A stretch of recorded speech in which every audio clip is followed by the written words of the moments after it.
Phase 2 into Phase 3 with success. Correspondent Holly Williams spoke with someone who has doubts. Alon Pincus was an advisor to 4 Israeli foreign ministers. He's also a fierce critic of Prime Minister Netanyahu, who he believes will try to back out of the ceasefire deal. He knows that if everything stops now and there is progress into the next phases, that almost inevitably means that he will be deemed as the guy who failed to defeat Hamas. Israel says Secretary of State Marco Rubio will be next to travel there to meet with Netanyahu. More Americans say their retirement accounts aren't enough to cover expenses, and they're afraid Social Security money won't be there when they need it. So they're opting to ignore all of the financial advice and cash in early. CBS's Jesse Mitchell. 9 in 10 Americans say they don't plan on waiting until they turn 70 to collect Social Security, according to a new study by investment firm Schroders. Recipients that delay receiving benefits for 3 years past the full retirement age of 67 can get a 30% bump in monthly payments. A survey from the nonprofit Kaiser Family Foundation finds the cost of family health insurance plans rose 6% this year to $27,000. That brings us to the impasse over expiring health care subsidies and the now 22-day-old federal government shutdown. With so many national parks employees furloughed, it's becoming a free-for-all in the sky overhead. Base jumping, where you parachute off buildings or cliffs, is illegal in all national parks. But with the shutdown dragging on, there's really no one to stop the jumpers. More parachute daredevils have been caught on video jumping off the tall cliffs at Yosemite. Never seen that before. The Park Service says law enforcement officers are still on duty at Yosemite and responding to complaints. Base jumpers face up to 6 months in jail and a $5,000 fine if convicted. Michael Wallace, CBS News. New Orleans top law enforcement officer tells CBS News she's expecting National Guard troops to arrive there next month. Correspondent Katie Weiss. Police Superintendent Ann Kirkpatrick believes that the city has already created a good relationship with National Guard leadership.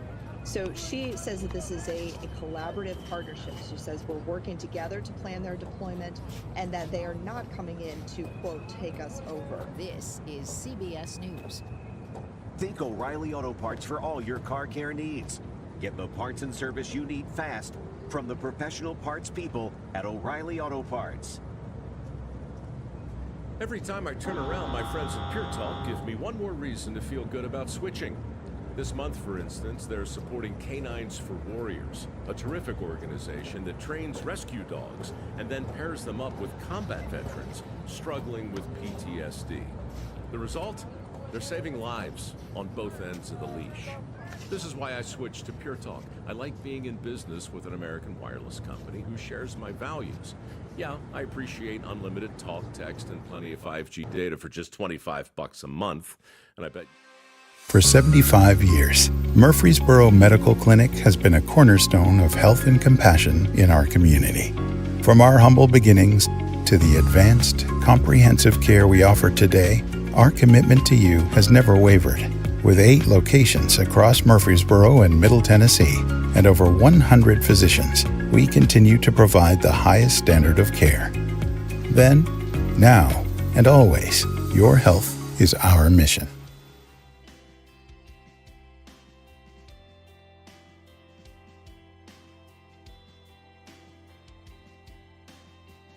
He spoke to Middle Tennessee Electric CEO Chris Jones. We're the Good Neighbor Network, FM 101.9 and AM 1450 Murfreesboro, FM 100.5 Smyrna, audio and video streaming at wgnsradio.com. This is the Roundtable. A look at the news, views, politics, and people that are shaping Rutherford County. Welcome in. It's a Wednesday morning here on the Roundtable. Chip Walters with you from Exit Realty, Bob Lamb and Associates. And in the Middle Tennessee Electric Studios here at WGNS, and we welcome in Chris Jones, the CEO of Middle Tennessee Electric. Chris is here for the hour and so generous with your time, and it's always fun to catch up. Thank you, Chip. Always happy to be here, happy to be on WGNS here in the Middle Tennessee Electric Studios. And to be with you, Chip, as always. And by the way, if I had enough power to affect the weather, I assure you I would want many more days like we've had the last couple of weeks. It's been beautiful, and that's what we love. Exactly. Well, at this time of year, one of the things that that is going on is you guys just completed here in the last week or two your annual meeting. Yes. Which one of the byproducts of COVID was the annual meeting became virtual and became available to a much larger audience. So for folks who have not had a chance to see it, it's still up on YouTube. Yes. And they can do that. But kind of give us a recap of what went on. Yeah, so annual meeting is something special and unique to the cooperative, electric cooperative way, as part of who we are, and we've had one ever since we started in 1936. Is that part of what's in the bylaws that you'll have an annual meeting? Yes, it is. Okay. Yes, it is. So and it's multifaceted in its purpose. Some practical fundamental pieces to it is annual meeting is when the membership elects its board of directors and its nominating committee. The nominating committee, of course, nominates the candidates for the board of directors. So we had that election. I'll touch on that in a minute. But also, it's a time for us to provide information to our members and to engage with them in a way that is very intentional. Not that we can't engage anytime. We always want to engage sincerely with our membership, but it's a set-aside time to engage. So we take questions and we do our best to respond to those. And so it's something that our team always looks very much forward to. And like you mentioned, it's a virtual meeting now, so we have the capability of reaching many more people than we did before, and accommodating more people than we could before when it was an in-person meeting. The last in-person meeting we had, like you mentioned, pre-COVID, 2019, was at the Embassy Suites, and we had a couple of thousand people. We were full. Right. And so when you think about what's happened since then, which would include the coming together of MTE and Murfreesboro Electric, thinking about accommodating a larger audience is really challenging in terms of where we would house that. But now we can. There's no limit to how many people we can accommodate on the virtual meeting. Yeah, and I can remember the days when you used to have it at Murphy Center, I guess. Yes. And you'd have all the you had the fun part of that. You had all the equipment out there. You had the bucket trucks and all that, and you got to show off a lot of your equipment. But you're right. Now with the virtual meetings and still, you've kept a way for people to be able to interact and again to ask questions like we mentioned here. You can, if you missed the meeting, you can ask your questions here today. Sure. Of Chris, but that is, you all do a really nice job of putting on a watchable production of that meeting and like you said, I've watched it almost every year, and you go through certain things that are part of what you have to do by your bylaws, and then some extra stuff in there as well. Yeah, and we want it to be something you can enjoy watching, like you said, Chip. But also on the practical piece, it's time for the board elections. Now how that happens, just to make sure everyone understands, is that candidates have to be qualified. They have to be nominated by the nominating committee or filed by petition. And then the membership, anyone who receives power from Middle Tennessee Electric is a member. And so the membership elects its board of directors. They are the representative voice of the membership. They set policy. And so every year, 4 seats are up for election. And the way that members vote, you vote in person at any office of Middle Tennessee Electric, and you can vote the week prior to annual meeting, on annual meeting day, and also on the Saturday before the annual meeting. So there are several days there in a row that any member can come in and vote. And you vote at large, by the way. We have sub-districts, so we have people that represent from Rutherford County, from Williamson, from Wilson, from Cannon. But as a member, you vote at large for all of those board seats. So we encourage members to participate in that way for sure. And we have a great board, and I can assure the members out there that the board is highly motivated to serve the membership very well, and they do. And so very proud of the board that we have. Yeah, how many members on the board did you say? There are 12 directors on the board, and 5 of those are from Rutherford County, gotcha, including 2 from within the city of Murfreesboro. And is it basically divided up based on percentages of population of where over the 4-county area that you cover? Yeah, kind of, sort of, especially when you look at Rutherford, Williamson, and Wilson. And, of course, again, Cannon County basically is its own district on its own. We have one board member from there, Charlie Bowman, who currently sits in that seat. And so when you look across those sub-districts, they're fairly close in population, but the many of the sub-districts were set many, many years ago, and it's turned out to be a pretty good thing, and it turns out that those sub-districts are divided fairly well by population. Some of those have emerged by virtue of the way that the cooperative has evolved over the many decades to include mergers with municipal systems that were within our service territory, including Franklin back in 1970, Lebanon in 2000, and then Murfreesboro in 2020. So some of those sub-districts emerged by virtue of those mergers. Yeah, and we've talked about the acquisition of Murfreesboro Electric, and I hear Mayor McFarland on here talk about how that has been, a seamless transition. That was the goal all along. When it came time, it was, you think back now, hindsight's always 20/20, and there were some people that had some concerns about it, but the great part was all of the employees came out whole. Yes. And for consumers and who are members of the cooperative, they get great service, and with a bigger cooperative and bigger than what Murfreesboro Electric was, which was landlocked basically, they have been able to take advantage of more and better technology, including being able to look at my app this morning and see, okay, there's 6 people that have outages in Williamson County this morning, and we're, okay, my bill is this much, it's due, and all of that kind of stuff. But it has been a win-win. Yeah, absolutely, and very proud of that. Matter of fact, I saw a thing you and Shane did not too long ago. Yeah, that should be, I think, on the city's website, right. The podcast the city does, and I was privileged to be able to do that with the mayor. And no, but I appreciate you saying that, Chip, because you're right. That's exactly what we set out for it to be. We intended it for it to be.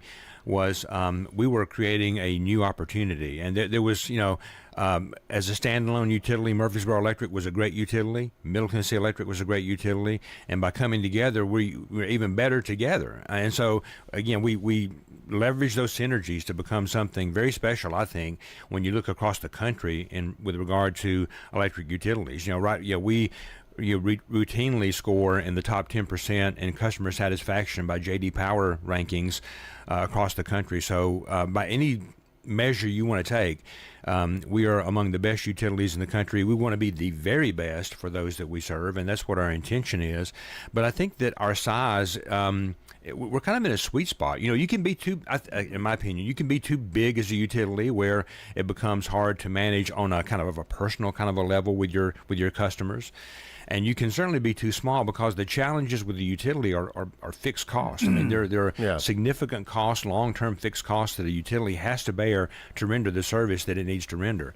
And we, by virtue, I think, of our size, being in that sweet spot, we have enough economies of scale to spread out those fixed costs to keep it very reasonable. So we're very affordable, we're reliable, we can leverage the technology that you just touched on, Chip, that all of our members have access to. That app, for example, I think is a really good example of how a new capability that went in 2000 when Murfreesboro customers became part of the larger organization, they had access to pretty much right away. Those kinds of things, again, working together. I'm just very proud of what we accomplished. And you mentioned the employees. That was something very important to me, to make sure those employees were taken care of. And we always looked at it philosophically, Chip, as a merger, not as an acquisition. We were coming together. We were in this together, going to do this together, and I think that made a big difference. Yeah, and now you look at what the city, and Mayor McFarland talks about it a lot, that they're very proud that they put safeguards in place that the the funds derived from the purchase or as part of the merger per se, he's very proud to say we've made it where the city council could not put their hands on it, and to set it up to where it is where the funds of that are to be used for the greater good, and they've almost tripled what they've been able to do for nonprofits due to that kind of thing. So a lot of things came out of that. Yeah, it's phenomenal what they've done already and what they're set up to do. Those funds continue to grow, but like you said, they're helping nonprofits more than they have been able to before because of that. My understanding, they're using some of the money for road projects to offset costs that would otherwise be, have to be borne by the citizens. And still, though, that those funds are growing over time. So they're not touching the principle on it. Exactly. So wonderful. As we sit here on September the 10th, your thought on the state of the cooperative is it's in really good shape right now. Yes, for MTE, and when I think about MTE and what I'm dealing with right now and working on, Chip, I'm very bullish and excited about the future of MTE, and that includes things like United Communications, and we can talk about that too. Yep, on my list. Okay, and so MTE is in great shape. We want to be better and continue to get better. We're not going to settle, and we want to be as good as we can for those we serve. My concerns would gravitate more toward TVA for the long term, and of course they're our power supplier, and they're constrained in certain ways, and I'm sure we'll talk more about that. So. Couldn't be prouder and more excited about MTE. Excited about the potential of TVA, but the concerns about TVA that are multifaceted are certainly there and on my mind, and I'm working on quite a bit along with other utility peers and with TVA leadership. Yeah. Any idea how many different utilities TVA services? Yeah, 153. So we MTE is one of the 153. We're the third largest of the 153. The largest two would be Memphis, Light, Gas, and Water, and Nashville Electric Service. Actually, Nashville Electric now is a little larger in terms of the number of customers they have, but MLGW still distributes more power. So those are 1 and 2, but we're right there, with them. We're number 3. And they can go from utilities of our size to utilities that are very, very small that they serve. But 153 across the valley. And obviously they've been in the news lately. Yes. And how do you foresee that coming out? Yeah, I wish I could. Yeah. I can't wait to hear what I have to say here. Yeah. It's going to be interesting. Certainly, there's been more political, on a national level, turmoil with TVA than we've seen in a very long time. So, it's interesting in that TVA is very unique, and you cut me off when you need to because this may take me a while. Well, I'll tell you what. Okay, let's hold that. We'll step aside. Back with Chris Jones, the CEO of Middle Tennessee Electric, here on the Roundtable. This is a Best of the Roundtable with Chip Walters from September 10th when he spoke to Middle Tennessee Electric CEO Chris Jones. For 75 years, Murfreesboro Medical Clinic has been a cornerstone of health and compassion in our community. From our humble beginnings to the advanced, comprehensive care we offer today, our commitment to you has never wavered. With 8 locations across Murfreesboro and Middle Tennessee and over 100 physicians, we continue to provide the highest standard of care. Then, now, and always, your health is our mission.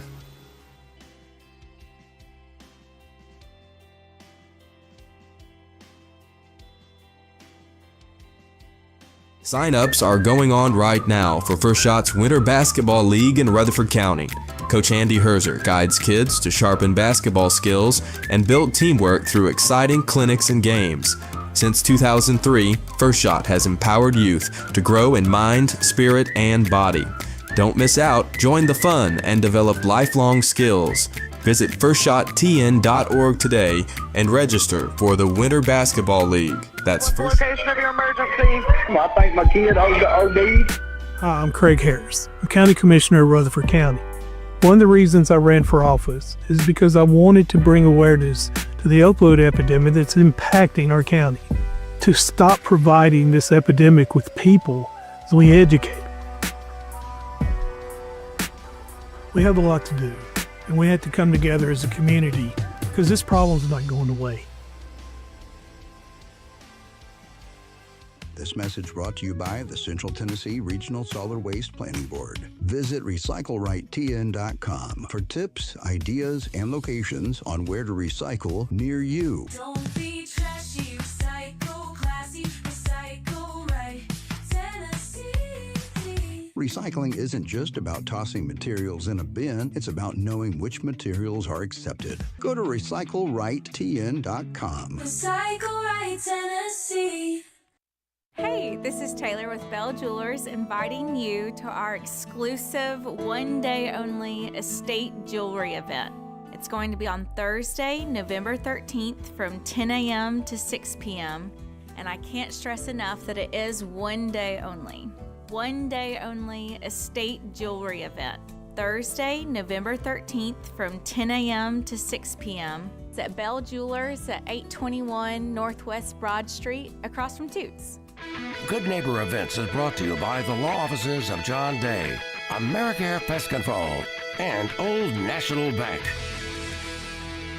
This is a paid legal ad. At the law offices of John Day, we take only real cases that make a real difference. The law offices of John Day took the burden really off of my shoulders. So if you think you're going to get rich quick with a frivolous case, I'm not the lawyer for you. I want you to know that I appreciate everything you have done so much. I know you went over and beyond. If we're not able to help or aren't the right lawyer for you, we'll do the best to point you in the right direction. If you've been injured, call the law offices of John Day for a free consultation. WGNS encourages you to shop local. Let's patronize those local family businesses. Some great plays to enjoy this weekend. The fantastic Mr. Fox at the Springhouse Theater in Smyrna this weekend. And here in Murfreesboro at the Center for the Arts, it's Damn Yankees. And that continues Fridays through Sundays through October the 26th. And don't miss the City Schools Foundation's pickleball tournament this weekend at the Adams Tennis Complex. And Saturday brings Harvest Days to Cannonsburg Pioneer Village. Enjoy homemade crafts, live music, and living history demonstrations. And the Murfreesboro Art League will have art on display and for sale. That's this Saturday from 10 until 4, the 49th annual Harvest Days at Cannonsburg Pioneer Village. The admission is free. And Wine Around the Square is this Saturday, 6 until 9 in the evening, all around the historic downtown square. The proceeds support the Ascension St. Thomas Rutherford Foundation's Power of Pink program. Those are WGNS Good Neighbor events. Rutherford weather. We'll see sunny skies here this afternoon, a high in the upper 60s. Tonight, mostly clear, low near 41. By Thursday, sunshine, high of 71. I'm meteorologist Jennifer Wojcicki from the WGNS Rutherford Weather Center. Currently, it's 43. Broadcasting from the Middle Tennessee Electric Studios. Take control of your account management and energy consumption with the My MTE app. Download from the App Store and manage your account, improve your energy habits, and more. MTE, serving to make life better since 1936. This is the Roundtable from News Radio WGNS on FM 101.9 and AM 1450 Murfreesboro, FM 100.5 Smyrna. Listen and watch at wgnsradio.com.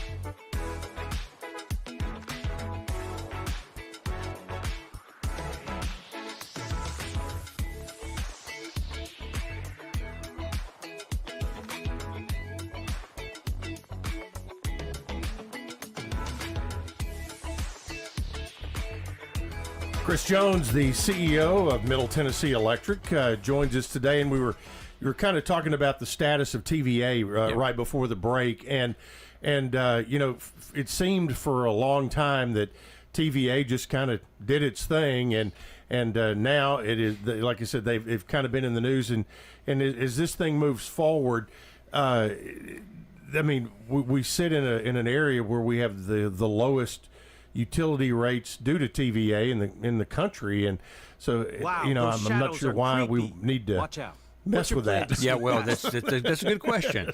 So yeah, I'll dial back just a bit if I could, Chip. So one is that we are unique. The Tennessee Valley authority and what we call the public power model, which includes those 153 local power companies like MTE. We're a unique model in the country, and TVA is unique also in that it is owned by the federal government.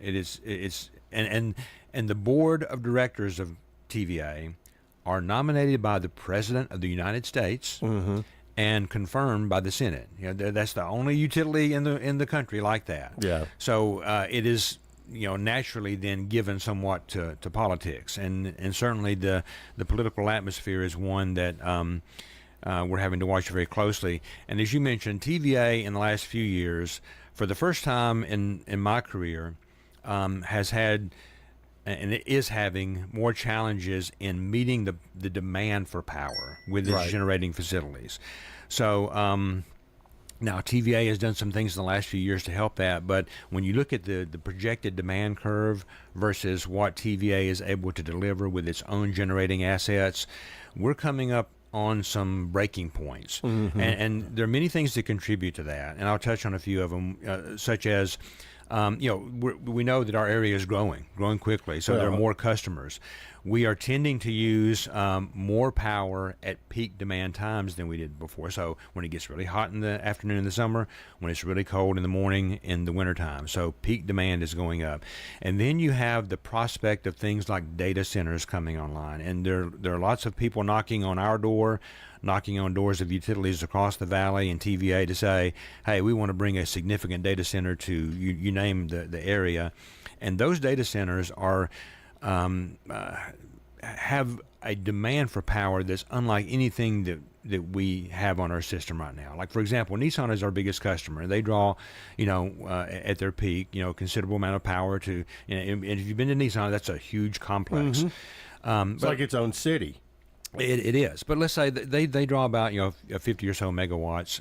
Well, when you compare that, the data center conversations we're having, some of these data centers are talking about 500 or 1,000 megawatts for one data center. So 10 to 20 times what the Nissan plant would draw. For example, there are some conversations about 1,000 megawatt data centers out there. The entire Middle Tennessee Electric system, our whole system at peak, we draw typically about 2,100, 2,200 megawatts. So you're talking about half of the system size. These are figures like we've never seen before. So again, we're talking about and the need for those data centers. They are what make AI and the future of AI, artificial intelligence, and all of it, the what it can bring, makes that possible. They to crunch that data, the computers, the servers that are needed to do that. So these things are on their way. We've just got to figure out how to do it. So the challenge is on the demand side, but then on the generation side, TVA is, I think, necessarily decarbonizing its fleet. So the coal assets that TVA has, those are sunsetting. All of them are at the end of their life anyway. So that's probably a good thing on multiple fronts. So, but still, we got to replace that generation. To me, nuclear is an important part of the equation. Right now, nuclear provides the majority of the electricity in terms of the overall portfolio. When I say majority, more so than hydro. More so, hydro. And growing up, I thought TVA hydro, that was basically all the generation. But hydro is about 10 or 12%. Really, depending how much water is in the reservoirs and the rivers and how much rain we're getting, 10 to 12%. Nuclear now is 43%. So it supplies the most by any other compared to any other asset. And now second place would be natural gas fired generation facilities. And then coal is only now about 15 or so %, and that number is going down. So in the meantime, right now, TVA is bringing on more natural gas generation online, which they need to do. But the future, I think, for nuclear is important and necessary, and it excites me. So, but that's more long term. So I'm saying a lot here, Chip. So what though has happened on the political front is that with the change in administration, the TVA board that was sitting were all appointees of the former administration. Gotcha. And so now that there's time for some of those board members to roll over, the CEO of TVA earlier this year, the chief executive officer, retired, so they were replacing that CEO. The administration and others had interest in that. It kind of didn't go the way that they suggested that it go in terms of process. So there's been lots of turmoil, and so the president has fired a number of the existing board members. So right now there are only 3 sitting board members for the Tennessee Valley Authority. There's a total of 9. They don't have a quorum. They need 5 for a quorum. So the board cannot. They really can't do business. The board cannot do business. Yeah. So right now a process is underway. The president has nominated 5 people for the TVA board. The Senate has to hear and confirm those board members. The expectation is that likely that won't happen until the end of this year. So TVA is operating right now without a board quorum. They can still operate, and I don't have worries about them delivering power. But at some point, that has to change, and those board members have to be seated. And you've got all this political kind of angst and turmoil with regard to TVA right now, which is concerning. Well, and where that again, like you said, it doesn't necessarily affect the day-to-day operations of what goes on at Wheeler Dam or wherever, but when it comes to making big decisions on where they're going to put a new facility or things like that, those things have to be. That's where things have to be voted on and all of that. Let's kind of morph into nuclear. Obviously, the old Hartsville plant, proposed Hartsville plant that was shuttered back when as it was being built. That one cooling tower has been sitting there and has become a landmark in Trousdale County, and I think it is supposed to be coming down later this month. But the question about nuclear is, back in the 70s when we started hearing about nuclear power, it was these giant nuclear power plants, and you would have issues like up in the Northeast and that kind of thing. But the new age of nuclear power generation is different than what may be the stereotype in our minds. Is that correct? I think so, yeah.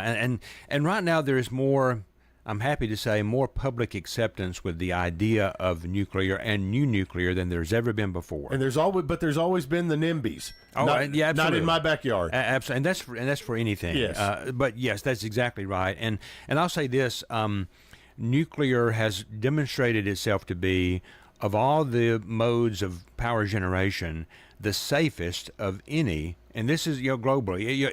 Any incident that happens with a nuclear plant, you're going to hear about it and there haven't been that many.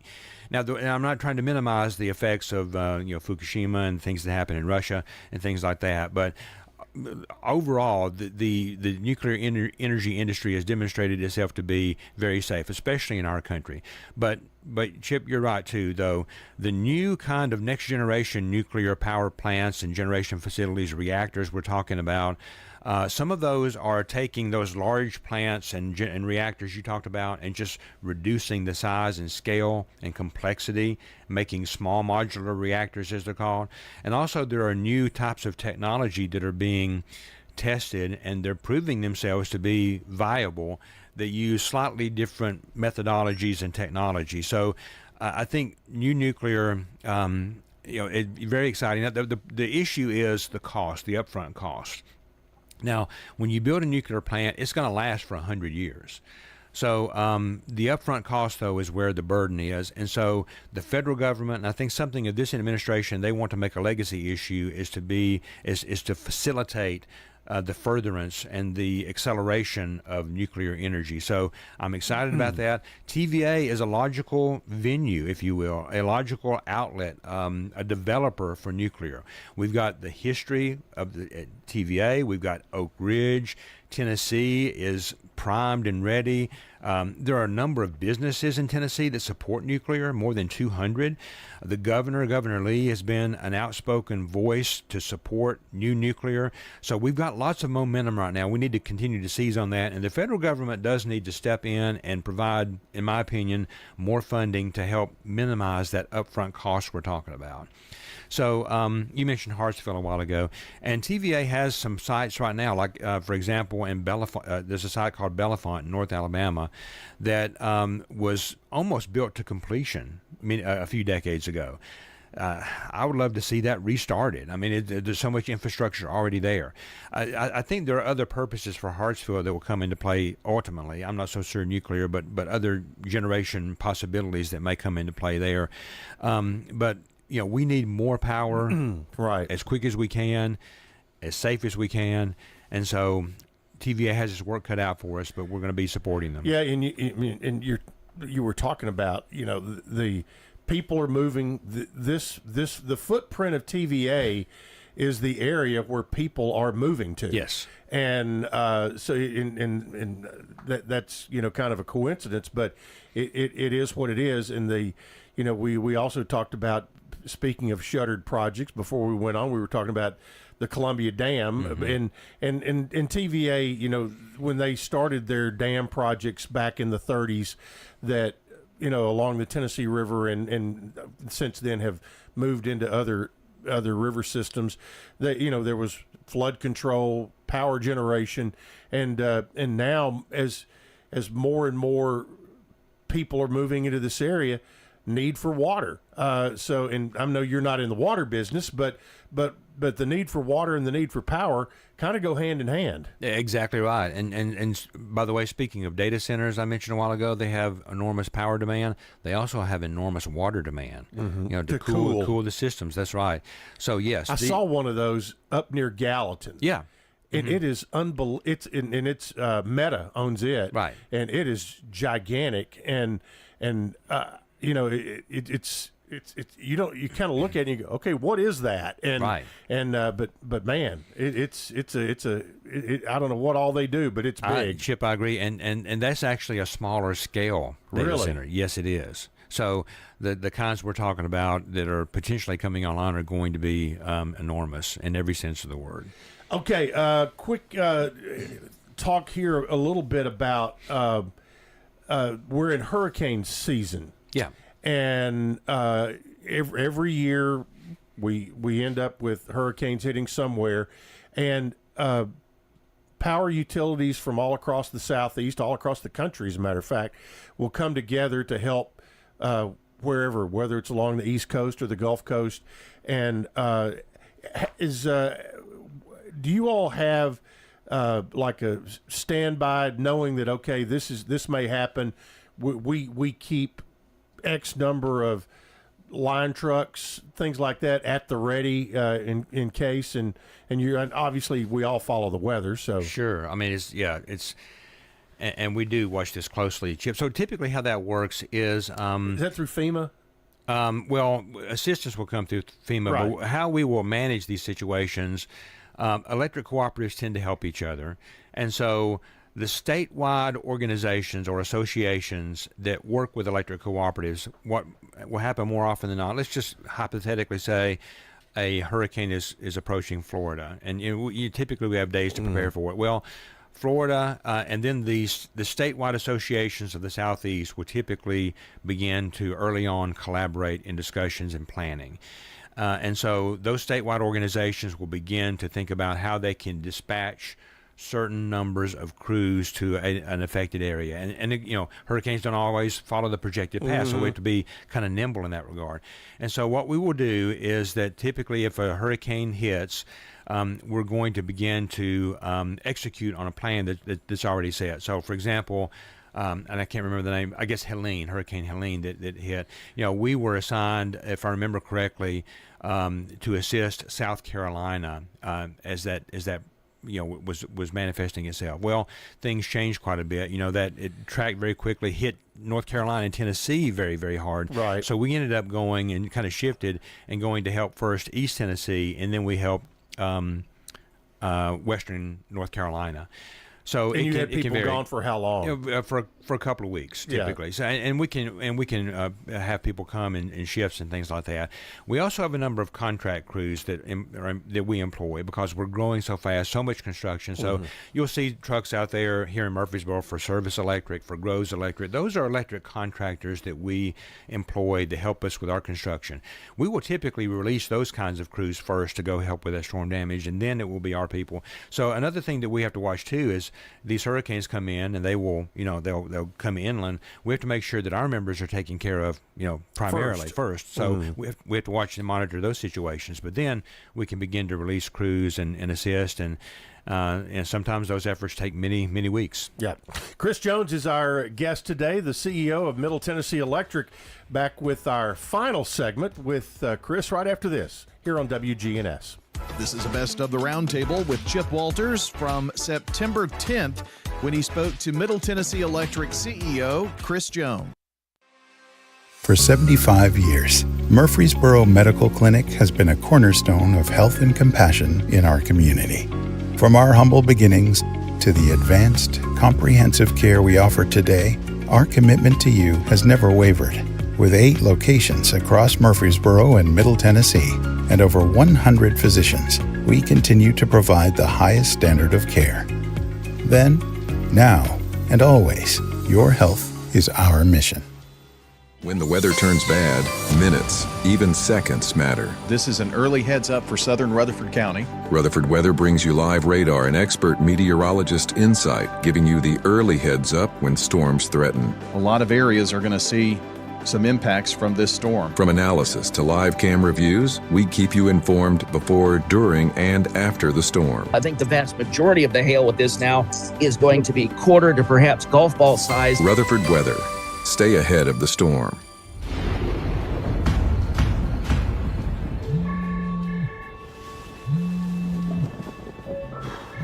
Well, yeah, I'll be right there.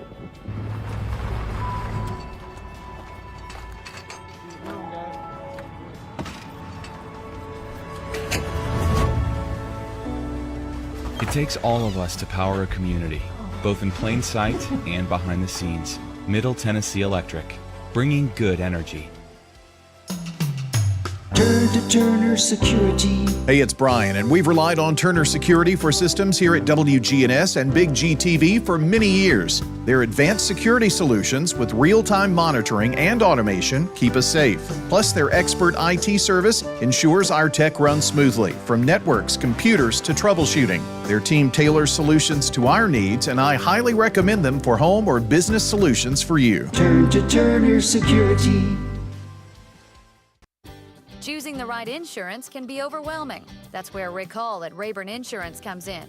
At Rayburn, we're not just about policies, we're about people. Rick Hall will take the time to understand your needs and find the best coverage at the best price. We've been serving our community since 1973. So why not let Rick Hall take the stress out of insurance? Rick Hall at Rayburn Insurance Agency, where you're more than just a policy number. You're our neighbors. Best of the Roundtable with Chip Walters from September 10th when he spoke to Middle Tennessee Electric CEO Chris Jones. This is the Roundtable from News Radio WGNS 100.5 Smyrna. Listen and watch at wgnsradio.com. Welcome back into the Wednesday Roundtable. Chip Walters with you from Exit Realty, Bob Lamb & Associates, and the Blue Raider Network. Ready to head out to Nevada this week for middle football, and Chris Jones is here, the CEO of Middle Tennessee Electric. And during the break, we were talking about the storm that came through last Friday night. That it was a heavy electrical storm, and with your operations center, and talk about the smart grid and what that can mean as you continue to build out with fiber and your smart meters, things like that, to be able to know where outages are and how to respond. Sure. No, I appreciate that, Jim. So the system gets smarter every year by virtue of the investments we're making in leveraging technology, and you mentioned fiber optic being part of that. So we acquired United Communications in 2018. Again, another one of those kind of philosophical merger situations, but we've leveraged that investment to do a few things. One of them was to bring broadband high-speed internet to areas that didn't have it before, and we have now thousands of our members who have high-speed internet that didn't have it before because of that, but also because fiber optic and stringing that across our system, we're able to leverage that with the electric system and to improve communications, the way that the system communicates and devices talk to each other, if you will. So the more that we can implement those fiber optics throughout the system, the more capability we have to make the system smarter. So yeah, we have this to an extent today, but we're looking at a day whenever an outage occurs, the system will know exactly where it is, will pinpoint it, and will instantaneously begin to take actions to isolate that outage, to minimize it. You still have to go fix the problem. Right. But as many as possible are brought back online quickly. So this notion of a smart grid, that's a fundamental piece of it, easy to understand piece of it, where we can improve an outage situation. Watch out for those hidden traps. The system, what's your strategy to navigate we're going to have, we already do, but we're going to have one of the most advanced electric systems in the world. And so we're excited about the opportunities that smart grid brings. Yeah, and what is the timetable you see on that to get to where you want to be with it? That's a good question, Chip, because it's part of the answer would be it will be an ever-evolving process, because when we achieve a certain milestone, then technology caught up and passed a certain point, so you keep working and keep getting better. But I'm thinking in the next 5 or 10 years, we're going to have a smart grid that is as good as any, and we're good right now. Don't take this the wrong way. I mean, we have advanced capabilities in so many respects compared to other utilities, but to be just like on that very leading edge of where we want to be, I think that's where we'll be in short order. Yeah, is from being a leader in technological upgrades, what are things out there besides smart grid that we're going to be seeing in the not too distant future, as far as electric utilities and what they can, what can make them better from a technology standpoint? Yeah, so there are several things, but one thing I'll mention quickly, and that we're working on, and hopefully we'll bring on one part of it online as early as next year, would be battery storage systems. So where we are able to implement on our own and own on our own a battery storage system, or I should say plural battery storage systems. But the one we're looking at for next year will be a 30 megawatt battery storage project, and we would implement that in such a way that we could take advantage of discharging. We store up charge those batteries up, but discharge those batteries during a time of peak demand, which helps us in terms of managing that demand, but also in terms of lowering the costs that we incur from TVA. So it's a benefit to our members on multiple fronts. But it also ultimately can make us more resilient. So the more we can do things like battery storage, the system was built in such a way that it was centralized over many decades. Well, we're beginning to decentralize the system now for the opportunity to bring more renewable resources online, renewable generation like solar and things like battery storage, but also to make the system ultimately more resilient, so we can isolate and have more flexibility. Right. If you're centralized and central command goes down, you're kind of out of luck. But now if you have these pods, for a lack of a better term, you can isolate an issue. It's in a certain area. That'll be interesting. So does TVA charge you like on peak demand? Like do they kind of charge you more when the demand is higher? Yeah, that's right. So this is a way, if you store it in batteries, that you can then discharge it out into the system, and you're not pulling as much from TVA at that moment. That's exactly right. Okay. So, and again, now we're talking about it's a significant investment, but it's an investment that will pay for itself. But you think about what I mentioned a while ago, our peak demand, like on right now, demand peak tends to be in the wintertime. We've had some cold winters lately, so when it gets around zero, a cold morning, that's when we hit our all-time peak. More so than the 100-degree days in July. More so than summer. Now, traditionally we've been a summer peaking system, but now we're with these 0-degree temperatures we've seen the last few years. I would think that's when we hit our peak. I would think with as many people that might have gas heat, But still, there's a lot of folks, I guess, with heat pumps out there. When you think about those heat pumps, and it's a wonderful technology that works beautifully 98% of the time, but when it gets below 30 degrees and that auxiliary heat pops on and stays on when it's below 30 degrees, that's using a good bit of electricity. That drives up electric bills too. So everyone, be cognizant of that. But we have a lot of heat pumps on our system, so that helps to drive that peak. But that peak again is around 2,200 megawatts for us. So let's say the peak is 2,230 megawatts. If we have that 30 megawatt battery installation, it reduces that peak from 2,230 to 2,200. That's a little bit, but in terms of dollars and what we're charged by TVA, it's millions of dollars that we can save ultimately from managing that peak in a different way. And that goes back initially to pay for the investment, and like you said, it ends up paying for itself and then becomes a cost saver. It's a quick payback. Yes, sir. That's right. That's pretty interesting. Excited about that. One of the when you talk about partnerships and working together, we talked about how Middle Tennessee Electric worked with the city of Murfreesboro to merge with the electric departments. Well, same kind of conversations happened out on Veterans Parkway with land. The Middle Tennessee Electric owned about 75 acres of land that you were looking to put the new headquarters on. The city had a need for a park. They had land over off of 840, and it worked out to where the land that you all had fit the park better, where the land the city had probably fit your needs better. So talk about how the meeting of the minds happened there, and that has started to come about. Yeah, it's another one of those many examples of how the synergies of the merger made something better. And so, and really what happened was, Chip, the mayor called one day and said, we're thinking about possibilities for the future. We want to build a park. We want some area to do some things with. But this property we own has been designated as the #1 economic development site in the county by several services. And so we began to think about, well, what if we just swap properties? I mean, the property we have is really more conducive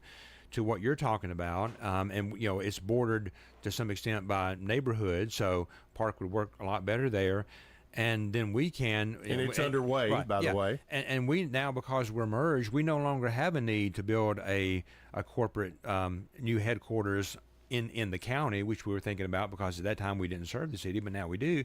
And so we don't need that corporate headquarters anymore the same way we were thinking. So we can use that property that we swapped with the city now for economic development. It was tabbed as the #1 site in the county, so let's leverage that. So that's what we're doing right now. We are, along with TVA, the state of Tennessee, the Chamber of Commerce, we are marketing that site for an opportunity, and we're going to be choosy. We've talked in Murfreesboro, Rutherford County for a while about, we would like to see more corporate headquarters come to our community.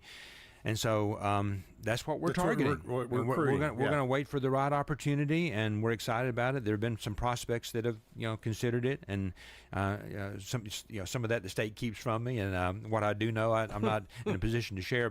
But again, we want to create the best opportunity we can for Murfreesboro, Rutherford County with the marketing of that site. Yeah, we're down to our final 3 or 4 minutes here with Chris Jones, and one area I want to jump in here at the end is sharing change. You just heard a liner during our last commercial break. It said that over $11 million has been given back to the communities that MTE serves through the Sharing Change program.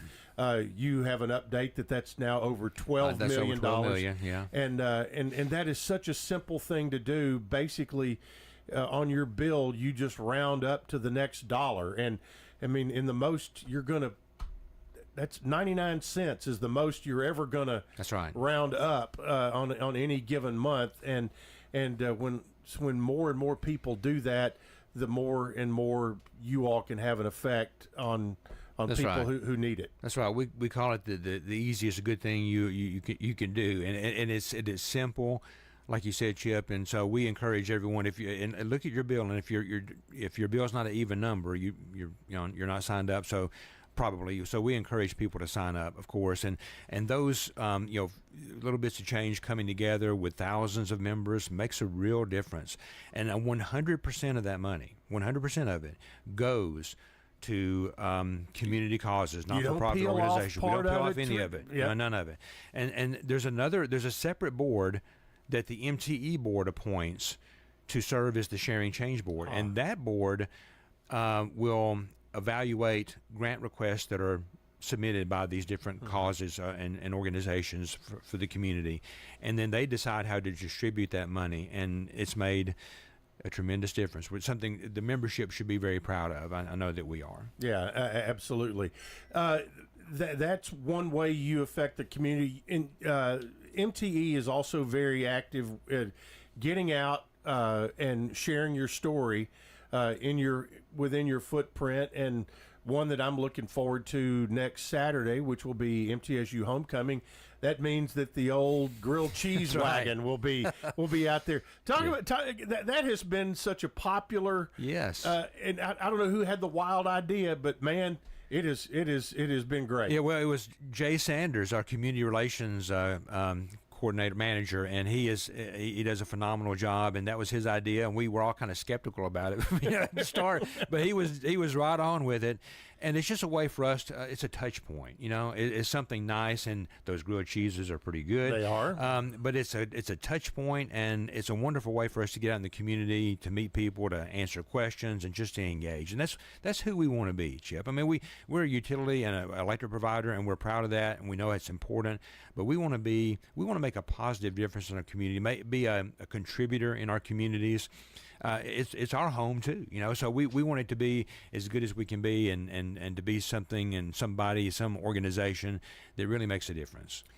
Goals you have in mind over the next year to 5 years, where do you want to see this utility go? Yeah, so very simply and specifically, our member satisfaction, customer satisfaction, but we serve members, is measured by J.D. Power. And that's a very familiar kind of a household name.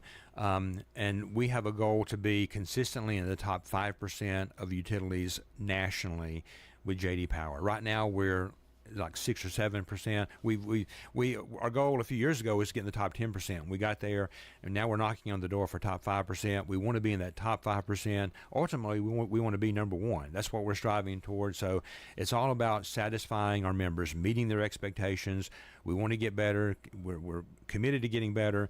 Members should let us know how we can be better, but that's what we're pushing toward. All right, MTE.com. You can always go there. If you have not downloaded the app for Middle Tennessee Electric, you need to do that, and you can follow, if you're nerdy like me, you can follow outages and that kind of thing, but you also can have information on your bill and also sign up for Sharing Change. So, Chris, thanks so much for spending some time. The last time you were here, we were talking about December 22nd of 2022 when we had the big temperature drop. Who knows what our next conversation will be. I look forward to it, whatever it is. Exactly. Thanks so much. Thank you, sir. All right, if you missed any of this today, you can catch it on the podcast section of wgnsradio.com. Brian Barrett is standing by. He's coming up with Rutherford Issues. So keep it here all day, all night on the Big G, WGNS.